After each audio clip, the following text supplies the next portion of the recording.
The new Hyundai Excel GLS will take you on a pleasant journey. Back in 1986, a small Korean car company called Hyundai launched their first car in the United States, the Excel, to compete against American and Japanese subcompacts like the Chevy Chevette, Ford Escort, Toyota Corolla, and Honda Civic. After just 10 model years and struggles with build quality and reliability, Hyundai learned from Excel's faults to eventually excel, no pun intended, at being a world-class automaker. This is the story of the Hyundai Excel. This is my old car. So the Hyundai Excel will even help you afford to take other pleasant journeys. Hyundai. Cars that make sense. Before I get started, I want to say a big thank you to all of you that have been watching and supporting my channel, as over the past couple weeks my viewership went from almost nothing to several thousand views per day. I've received hundreds of comments with great stories you've shared about your old cars, along with many great suggestions for future videos. Today's episode is from a viewer suggestion, and I will try to call them out for each one I do in the future. I will soon be leaving on a long road trip to promote my other channel about the Plymouth Prowler, so it may be a few weeks before I get another episode ready here on my old car. So just letting you know, more episodes will eventually be on their way. Now back to today's episode. Before the Excel reached the U.S. shores, there was likely few, if anyone, who would recognize the name Hyundai, and as a result, it had, and probably still does, have multiple pronunciations from Americans. Here's the correct pronunciation in Korea. Hyundai. I used to always refer to it as Hyundai, and by habit I often still do. Technically the correct pronunciation, at least for the North American market, is Hyundai.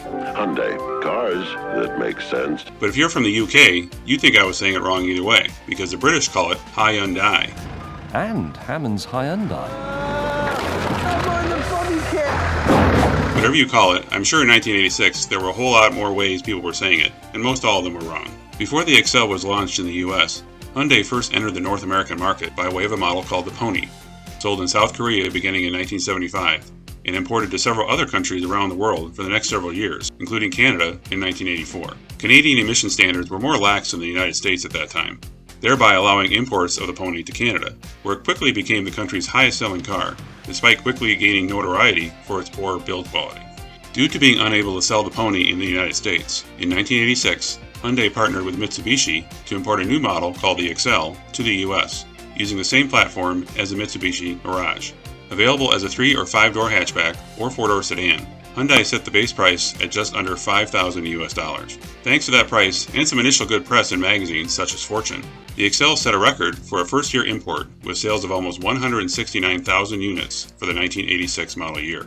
They also released many commercials with voiceovers from legendary actor Fred Gwynne. Hyundai. Cars that make sense. Most famous for his role as Herman Munster. Oh, just beautiful.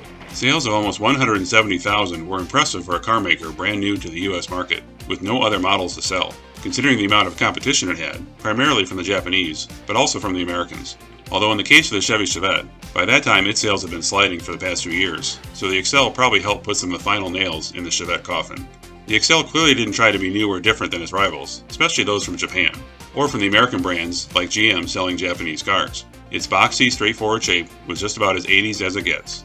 Although the Excel was originally based on the Mitsubishi Mirage, Mitsubishi continued to sell a rebadged version of the same car called the Precis, spelled Precis.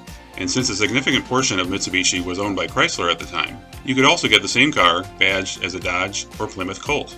Yes, they used the same Colt name under two brands, same exact car, just like the Neon.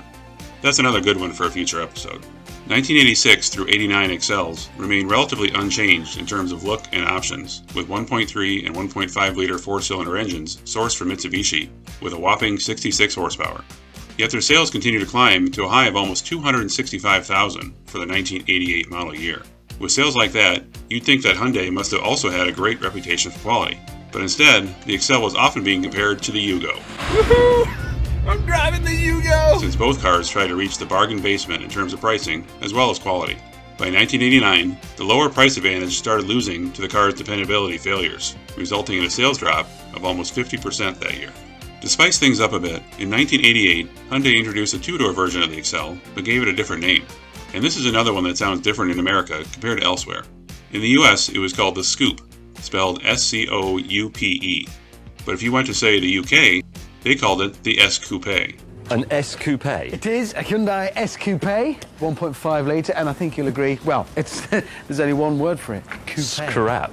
This little car may have looked sportier than the Excel, but engine power wasn't much better in its first few years, offering only 81 horsepower out of its Mitsubishi-built 1.5-liter inline-4. To help boost sales, and also to keep the Excel looking more like other offerings Hyundai now had on sale, such as the Sonata, the Excel was redesigned for the 1990 model year. Some may consider this a second generation due to the new look, but it was still basically the same car underneath as before. Its two-door sibling, the Scoop, waited until 1993 for its redesign, but it too was really more of a refresh. However, by 1993, the Scoop offered improved engine options, including a turbo model that reached 115 horsepower. Yet despite the new look, both the Excel and Scoop continue to lose sales each year. The Excel dropped to around 66,000 for 1991, and dropping each year after that until its final year in 1995 of only around 2,300. The Scoop did far worse, with less than 87,000 in sales for its entire run from 1988 through 1995. Hyundai's replacement for the Excel was the Accent, which continues to sell in various forms across the world over 25 years later. However, in the US, the near non-existent market for compact cars caused the Accent to get replaced with crossovers, such as the Venue and the Kona. Following the end of the Scoop in 1995, Hyundai released its successor called the Tiburon, which lasted until 2008, where in turn it was replaced by the Veloster, a hot hatch that Hyundai still sells today. Hyundai as a brand today would scarcely be recognized by anyone from the late 80s. What was once an automotive punchline, Hyundai's reputation and build quality continued to improve through the 90s and 2000s. In 1998, Hyundai bought Kia, then Korea's second largest automaker, and today the two brands share platforms across almost all of their models. And in 2015, Hyundai launched their first luxury marquee called Genesis, which has proven to rival the Germans for luxury and quality. Back in the 80s, if someone told you that Hyundai would someday sell luxury cars that were as good or better than BMW, Mercedes, or Audi, you probably would laugh in their face. The existence of the Hyundai, Kia, and Genesis brands today owe their very existence to the Hyundai Excel. Thanks for watching. If you liked this episode, please click the like button and subscribe to my channel. If you once owned a car from the 80s to mid-2000s that you rarely see today and would like it featured in a future episode, leave a reply in the comments or contact me at the email shown here. See you next time.